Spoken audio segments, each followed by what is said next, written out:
Hello again, football fans. This is Anthony coming at you with Two Fat Guys Fantasy Football. Today we're going to be continuing our series of off-season breakdown videos, and today we're going to be taking a look at the Washington Commanders. The Washington Commanders is a team that it seems like forever now has been under the shadow of uh, their poor ownership, but it's a team that is trying to move away from that, and it seems like we might actually do that here soon. The hiring of Ron Rivera a couple of years ago was kind of a first step in trying to bring some stability to the organization, and then adding Eric Bieniemy this offseason, I think, will help lend some more legitimacy to them. But as always, let's take a look and see where the roster was at the end of last year. So this is a roster that ultimately was kind of built to compete and be competitive, but it's a roster that has never been able to figure out the quarterback position for several years now. For the bulk of last year, we had Heineke as our starter. They did bring in Carson Wentz to start. That didn't work out. Heineke was the guy for most of the season, but they also drafted Sam Howell last year as well. Sam Howell was the quarterback from last year's class. He was one of my highest rated quarterbacks. I actually had him rated higher than Kenny Pickett. He's a guy that I felt as the season was starting to circle the drain, a guy that you probably should have brought in just to see what you have if he has a chance to be the guy. He does bring a very interesting set of skills to the Commanders. He is kind of that modern NFL quarterback. He's got plenty of arm strength. He's got plenty of mobility. So he's a guy that can kind of do it all. Uh, and he was expected to be the number one collegiate quarterback, but through the course of the season had a few things happen and ended up not working out that way. And he slipped down to being a middle round pick. But he's a guy that I think should get a chance, and if he does win the job in training camp, I think he's a guy that you could take a late round dart throw on in fantasy and maybe get a surprise performance. The running back room is very solid. Last year being led by Brian Robinson out of Alabama. He was a rookie and came in and did really well. He is not a game breaker. He's more a traditional kind of power back in between the tackles style runner. Um, what I'll say for him is that he gets what's blocked, and doesn't have the game breaking ability to do a ton more than that, but he will always kind of get what's blocked and kind of fall forward. So he's a guy that is good to have. They also have another unique talent in Antonio Gibson. Antonio Gibson, coming out of college, was a wide receiver that ended up converting to running back, and he brings a much more unique skill set to the modern NFL. He is an incredible receiver out of the backfield. Does have the strength to take it between the tackles as well, and he does have some game breaking speed. He's a guy that I think can do really well for the Commanders this coming year. With the addition of Eric Bieniemy in as the offensive coordinator, uh, think Jerick McKinnon last year with the Kansas City Chiefs. I think Antonio Gibson can have that kind of impact for this team. In our receiver room, it's led by a bona fide superstar in Terry McLaurin. Terry McLaurin is a guy that uh, seemingly is underrated every year, regardless of who's played quarterback for the Commanders. He's he's 1,000 yard receiver. He's going to get you close to double digit touchdowns, and he's going to catch 80 or more passes, and you're going to be very happy that you drafted him in fantasy. So he's a guy that you're going to do a lot worse. In the draft last year, they did add Jahan Dotson, who is similar in a lot of ways to what Terry McLaurin does. He's a great complement to him on the other side of the field, and he's a guy that I think can take that next step this year, and again, kind of develop into uh, kind of a superstar receiver in this league. He's a guy that's currently being undervalued. Um, by the fantasy community kind of as a whole. So he's a guy that I like the price point where it's at currently, and I think you could get some good value out of him in your fantasy drafts. The third receiver is very solid. We've got Curtis Samuel. We also have De'Ami Brown in that spot. So it's a good, relatively deep wide receiver room that gives you some really good skills. The offensive line is very solid up the middle. Trey Turner, Chase Roulier, and Andrew Norwell give you a good, solid interior to build around. And then Charles Leno on the left side is a journeyman veteran kind of at this point. He's above replacement level player, um, but he's going to be good at almost everything, but not elite at any one thing. He's going to win more than he loses and be solid. On the other side, Sam Cosmi is a guy they drafted a couple of years ago, and he has continued to develop through both of his first 2 years. And if he can continue that track, he's a guy that could develop into kind of a franchise right tackle for you. In the tight end room, Logan Thomas is the only name worth noting here. At this stage of his career, I think we've seen the best of Logan Thomas. He's a good tight end, but he's not a great tight end. Not a guy I would be looking at targeting for fantasy unless you're in just a seasonal league and you're looking to stream tight end and he has a good matchup that week. But that's it for the offense. On the defensive side of the ball, this is the strength of their team right along the defensive line. This is one of the best pure defensive lines in the footballs. The top four guys, when healthy, are, for my money, the best D line out there. Montez Sweat and Chase Young both bring incredible strength and speed off the edge.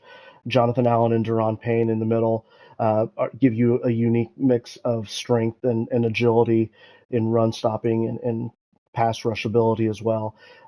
It's a D line that can do almost anything against almost anybody. So they've made a huge investment here, and we'll see if it pays off for them. In their linebacker room, the linebackers led by Jamin Davis, a guy they drafted a couple of years ago. He was a guy that when he got drafted, was pretty happy. He's has elite speed for the position. He's a guy that is a true sideline to sideline off-ball linebacker, more of a coverage linebacker and tackling linebacker. Doesn't bring a ton in the pass rush department, but he can bring some. He's kind of a good surprise blitzer, but he's great in space, and he's a guy that if he can continue to develop his coverage skills a little bit, could develop into an elite linebacker as well. The middle linebacker was Cole Holcomb last year, just kind of a nice tackle guy. In the back end, Cameron Curl, Derek Forrest, and Bobby McCain were our safeties. Bobby McCain, at this stage of his career, is a good but not great free safety. He's a guy that uh, that will fill the position and do adequately, but that's about it. Derek Forrest is the name that I like a little bit more in that room of all three of the guys. So if you're looking for a safety for IDP, Derek Forrest would be a unique name to maybe take a look at. In the corner room was led by Kendall Fuller, Benjamin St. Juste, and and then we have Danny Johnson as our third corner, who uh, we definitely need to improve that third corner spot. So they did draft Tariq Castro Fields out of Penn State last year. They also drafted Jahan Dotson out of Penn State as well. So the Penn State connection seemed to be fairly strong there with the Commanders. But Tariq Castro Fields is a unique kind of a height, weight, speed guy. Good speed for the position, great size and length for the position, but a little raw when it comes to his coverage skills. So that's a spot that he needs to improve on, and I think a full off-season um, program could help him do that. So he's a name that we might be looking at to take the next step as we move into this year. But all in all, it's a roster that, like I said, built to compete if they had solid quarterback play. And unfortunately, quarterback play let them down quite a bit last year. So let's take a look at what that roster looks like for the team as we move into post free agency. Uh, so as we're nearing the draft now, the rosters are starting to take shape. There will be some more changes once the draft happens, and there's some veteran cuts, uh, but for now we kind of have an idea of what we've got going. So uh, the biggest and most notable thing they did on offense was they did bring in Jacoby Brissett to, at the very least, compete with Sam Howell for that starting job. Jacoby Brissett is a guy who last year, while the Browns were waiting for the Deshaun Watson suspension to end, played very well for them. Uh, I think he actually played better than Deshaun Watson did once Watson came back. So the Browns probably would have won more games had they kept Brissett as the starter. But you don't guarantee a quarterback contract and then not play that quarterback. So he was the backup, and now he's a free agent. Now he's a commander. So he's a guy that has won a lot of games in the NFL. He's a definite improvement over Taylor Heineke. Um, but but yeah, it'll be interesting to watch the competition between Howell and Brissett in the offseason and as we move towards the season. Again, if Sam Howell can beat out Jacoby Brissett for that starting job, he is a guy that I would be interested in taking a dart throw on at the quarterback position in a lot of leagues.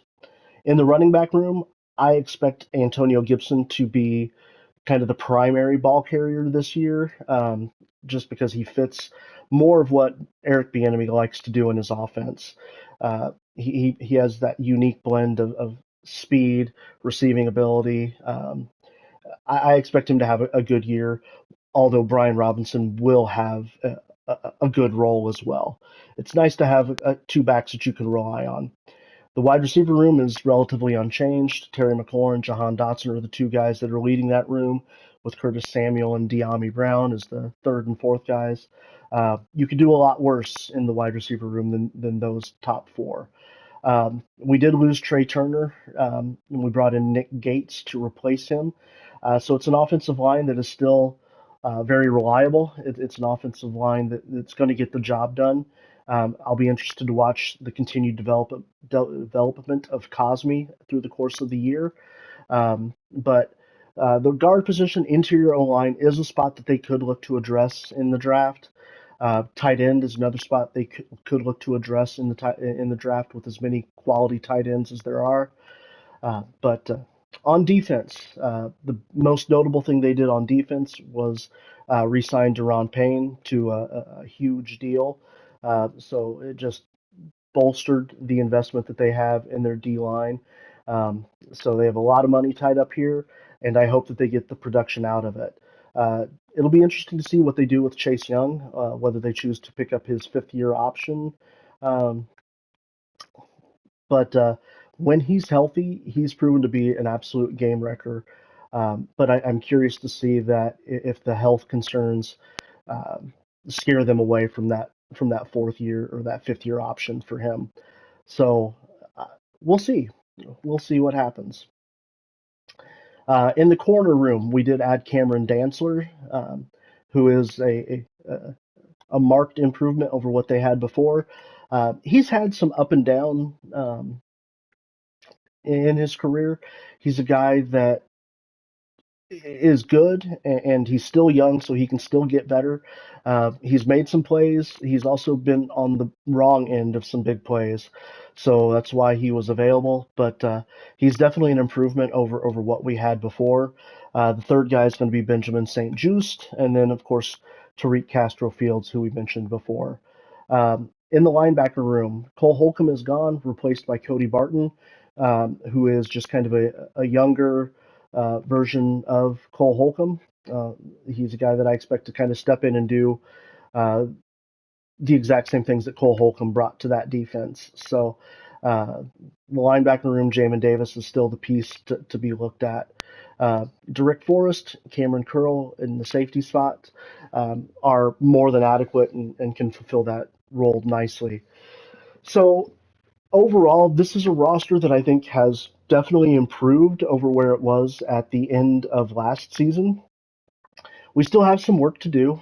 We still need an off-ball linebacker. We could still look at corner. We could still look at interior O line. We could still look at tight end as being some of the notable positions that could be improved in the draft. Um, and and yeah, there's going to be some there's going to be some positional value there. So let's take a look at what they might do in the draft. So for me, the biggest name that I think, and the name that I have mocked there most frequently, is Joey Porter Jr. Joey Porter Jr. has a lot of things going for him in this spot. One, it continues that Penn State to Washington connection. They seem to draft a lot of guys out of Penn State, and this would be another one.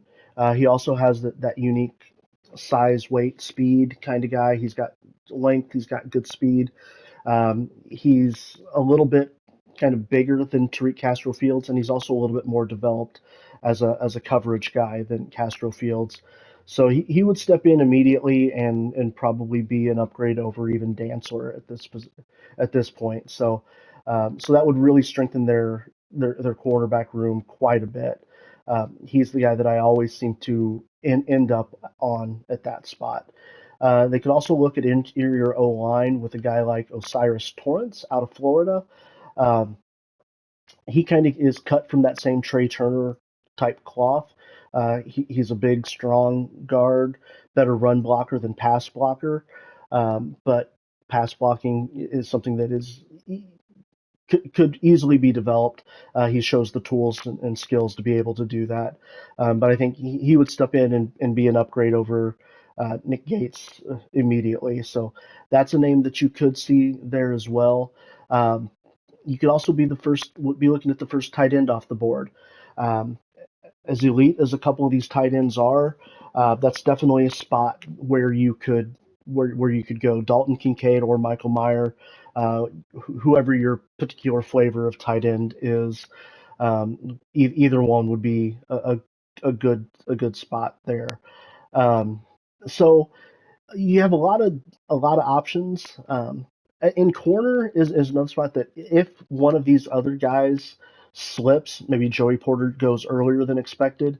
Uh, any one of these three guys, if he's there, um, could be the guy. It's just a matter of which one is there. But if they had their choice of all three, I think they lean Joey Porter, even with all three of them being available. So um, that's what I have projected for them. The addition would definitely help their defense a little bit more, and if they get solid quarterback play, then they're a team that could be competitive. They're definitely better now than they were at this point last year, and they're better now than they were at the end of the season last year. So they're better, but are they good enough to be ultra competitive in the NFC East? I don't know. The Giants roster is looking pretty good. The Cowboys roster is always looking pretty good. So I'm not sure. Again, it'll all depend on their quarterback play. So at this point, that's going to be the question mark for them. What do they do at quarterback? Are they a team that makes a big move to try to get up to Arizona's pick at 3 to get their quarterback? I don't know. I'd be surprised by that, but I also wouldn't be surprised by that. This is a quarterback-driven league, and if you don't have one, you're not going to succeed. So, but for now, that's going to do it for me. Um, as always, feedback is appreciated. If you have any ideas on who we should look at next, or is there a player that I should have talked about, or that I missed, or if you have a different thought on a guy, please let me know in the comments. I love to hear it. I'd love to talk about it. Um, we'll be back tomorrow with the next team. If you have an idea for who the next team you want us to take a look at, let me know there as well. But for today, that's going to do it for me. Thanks. We'll see you next time.